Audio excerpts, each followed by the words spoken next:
Bupati Musi Banyuasin nonaktif Dodi Reza Alex Nurdin ngotot membantah telah menerima suap fee proyek 2,6 miliar rupiah dari terdakwa Suhandi selaku Direktur PT Selara Simpati Nusantara. Komisi Pemberantasan Korupsi atau KPK melalui Jaksa Penuntut Umum JPU Ihsan Sabtu kemarin 12 Februari 2022 mengatakan, sampai saat ini tersangka Dodi Reza Alex Nurdin tidak mengakui kalau dia menerima fee. Bahkan saat dihadirkan sebagai saksi di sidang terdakwa Suhandi, kemarin dia atau Dodi Reza Alex Nurdin tetap tidak mengakui. Kami akan membuktikan faktanya di persidangan jika Dodi Reza Alex Nurdin telah menerima fee proyek sebesar 2,6 miliar rupiah dari terdakwa Suhandi.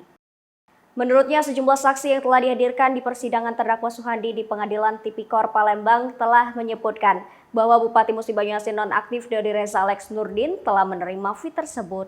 Bahkan dalam keterangan terdakwa Suhandi selaku pemberi suap juga telah menyebutkan jika Dodi Reza Alex Nurdin menerima fee proyek sebesar 2,6 miliar rupiah.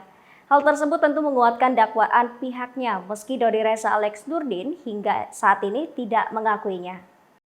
Ihsan menegaskan saat ini berkas perkara tersangka Dodi Reza Alex Nurdin, tersangka Herman Mayori selaku Kepala Dinas PUPR MUPA dan tersangka Edi Umari selaku Kabid SDA Dinar PUPR Musi Banyuasin telah dinyatakan lengkap atau P21.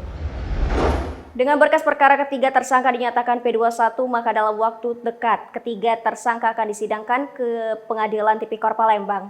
Menurut Ihsan, di persidangan inilah akan dibuktikan jika para tersangka telah menerima fee dalam perkara tersebut.